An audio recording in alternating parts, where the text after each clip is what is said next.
Good morning, AP Physics. If you are watching this, you either have taken the test, congratulations on force, or you will be taking the test on Thursday, so you got the better end of the deal.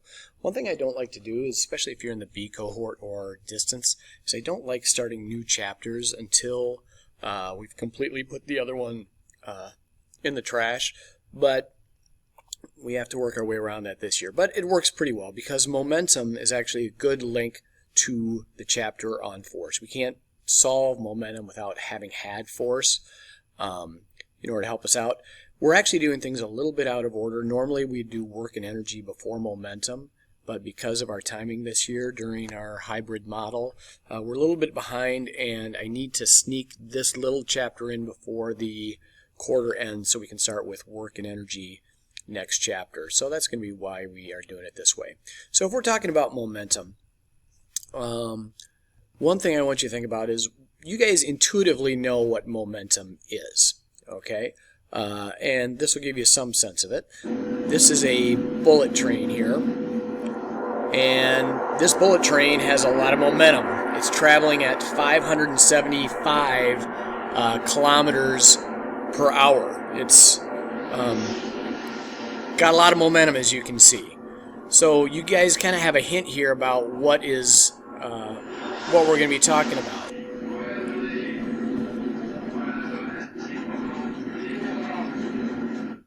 Oops. So let's get out of this deal here. Let's close this puppy down. So you guys intuitively know what momentum is. And we'll go back to this.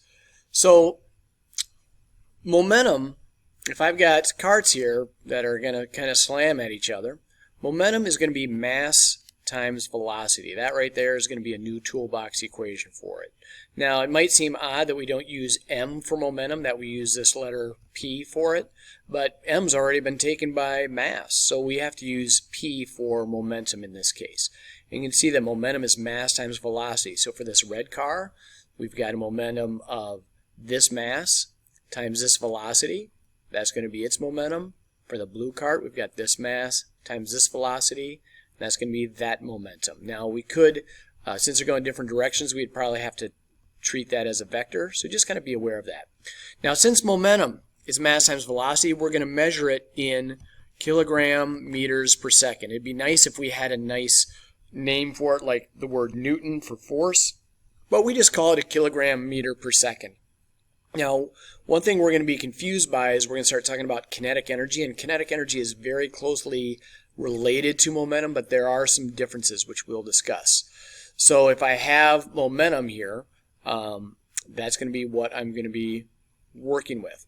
So the reason why something has momentum is because a force has been exerted for a certain amount of time, okay? And that's going to result in a change in momentum.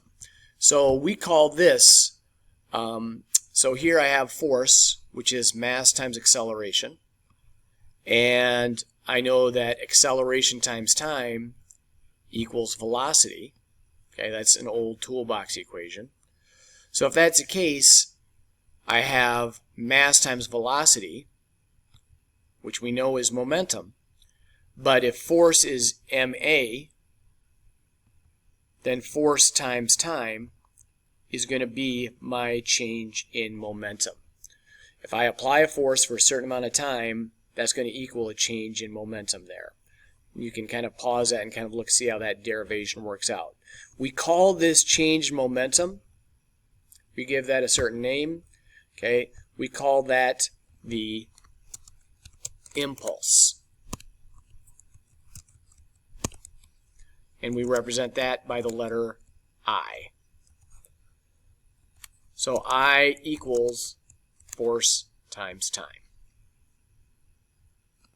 So here you have a person, and we can have a force here. If I apply a force over a certain amount of time, notice that that changes the momentum here. Now this cart has momentum where it did not before, and that's because I applied 50 newtons of force for a certain amount of time here. I could change my force back the other way.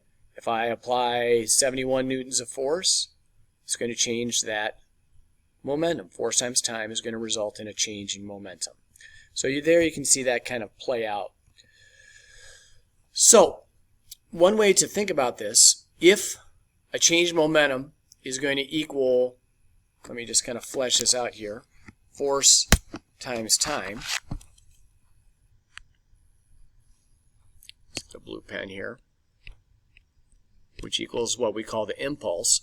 If I have this, then I can, if I've got a force versus time graph, I can determine what the impulse is. So if I have a line like so, I can take this line, and if I figure out the area underneath this curve, that's going to be my impulse. Force times time equals my impulse. So the area under this type of graph is going to be able to easily calculate my impulse, which again means how much my momentum is going to change. So let's say that I dial this back a little bit. I don't have to have a constant force here. What if I have a variable force? What if my force goes like this? Well, then it's really not too different. We're still figuring out areas. So here, my area is going to be 1/2 base times height. Here it's just going to be base times height. Either way, I can calculate this out. My force doesn't have to be constant, but I can still figure this out to figure out my total change momentum. It's the area under the curve here. Now, if that's the case, what is the slope of a force versus time graph? If I have force divided by time, okay, that's going to give me also a slope. And that slope would be the rate at which momentum is changing. But we're not really going to be concerned with that value as much. We're more concerned with the area underneath. So let's take a look at how to tackle one of these problems here. So let's say you've got a baseball. We'll draw a little baseball here. And it has an initial velocity of 40 meters per second. And then it's struck over here by a baseball bat. And it comes back at 50 meters per second. And this baseball has a mass of 0.150 kilograms. I've got to change momentum here. Okay, so here's how we're going to do this. This is not going to be too hard. We also want to say what is the force delivered to the ball if that bat is in contact with that ball for 2/1000ths of a second.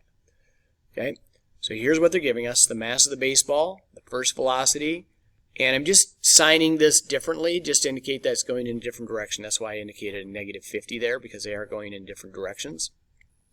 The unknown is, what is my impulse? My impulse is the change in momentum. So if that's a change in momentum, I'm going to take my second momentum, subtract my first momentum, and I know the momentum is mass times velocity.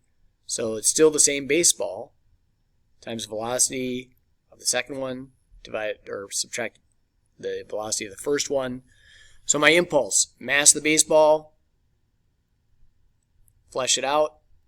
So the impulse delivered to that baseball is 13.5 kilogram meters per second. I'm not necessarily concerned about the sign right here, just because I want to know the absolute value of that impulse. The second question says, well, in order to deliver that impulse, what's the average force delivered to the ball? Well, they're giving you a new stat here. How long was that force applied? So we're looking for our force.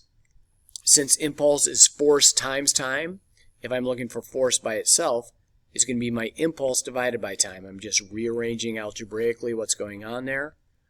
So my force equals a negative is going to be equaling 13.5 kilogram meters per second divided by 2 times 10 to the -3rd.